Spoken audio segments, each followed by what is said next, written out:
Thank you. My name is Dr. Prince Francis Origa. I'm the Registrar CEO of the Institute for Humanitarian Studies and Social Development in Nigeria. I also represent the UN Institute for Training and Research partnership we are doing in Nigeria. I'm here, of course, with my team members. Seated by my right is Ambassador Lubumi Fabio, who is the alumni president of the Institute nationwide. And I also have the nine presidents in council, who is the chairman governing council, His Excellency Ambassador Dano Babangida Ibrahim. He's our host in Castina State, and I must say it's a pleasure coming to Castina State. This visit is strategic in the sense that aside from the fact that our president is from Castina State and the former president and chairman of the governing council, that is His Excellency Senator General Ken Wachuku, Omar Sanda Wachuku, also happen to be partly a son of this state too. So it's will be. I think history will not forgive us if we are doing anything in other states we didn't come to this state. Humanitarianism is what we are taking, the message we are taking to all the states in Nigeria. And in the northern state, we want Castina states to be the role model states and are the strategic driving center of the message. And what is the message? The message is building partnership that can help us bring change and the social transformation we are looking for. And the social transformation has to do with the way and manner we carry out interventions that are related to humans, human welfare, human survival, security, safety. Of course, we know that in Castina State, you have a very young and vibrant government doing his best to ensure that the security architecture is revamped and changed. The way and manner we do our things, particularly what has been holding the states back in the time past. The governor is trying to bring about a change. And this change will only be possible when you have organizations that are that have the global best practice as its cardinal message that we are taking. Now, we are talking about bringing humanitarian face into governance. And bringing humanitarian face into governance means a radical change and a radical drifting from the way and manner we have been doing it ab initio. The UN Human Security Concept details that the way to go about security, it's not the traditional ways of carrying gun or arresting people and saying stop killing. There are holistic and multidimensional approach to it. This will include making sure that security is preventive in nature. How is it going to be preventive in nature? If you do not eat and you are hungry and somebody comes to you and say, I'll pay you 5,000 naira, go to one local government and start killing people, you would want to accept that offer when you do not have food, because a hungry man can do anything. And so, for it to be preventive in nature, we must make sure that we prioritize the welfare of the people, provide skills, provide opportunities for young people. And in providing opportunities for young people, there are various areas, including diversification in agriculture. And when you train people, you don't just train them and let them stay. You have to train them and provide opportunities for soft loans and grants, interest-free loans that can help them drive and put into motion the knowledge and skills that they have acquired.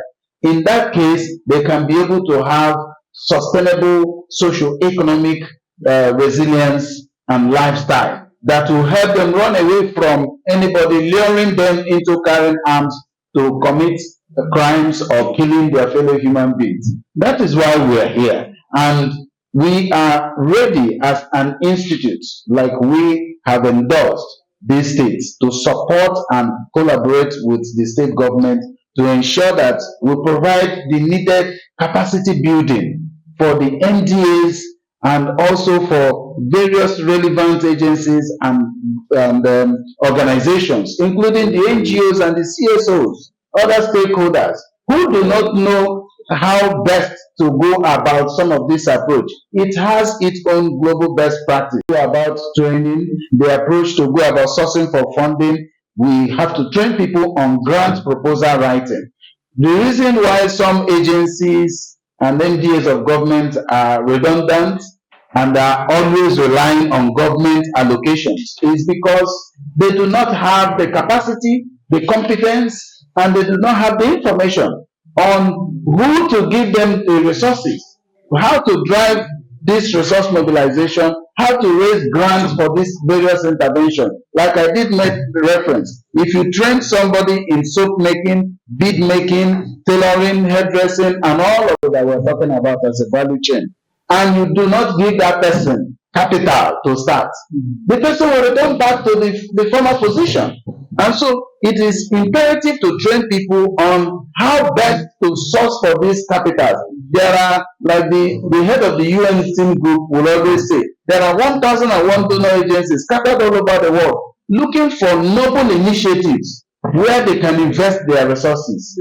But if you do not know them, there is no way you can assess them. And if you do not have the right capacity, there is no way you can even go about approaching them. So we have to provide the capacities and also show you how to fish for yourself, show you the donor agencies that can support and collaborate with the state and provide some of these capitals and support for the state, for the young people. And again, we have talked about mainstreaming humanitarianism as a concept and a value system into our people, because that is part of the ways in which you can fight insecurity. How does that work?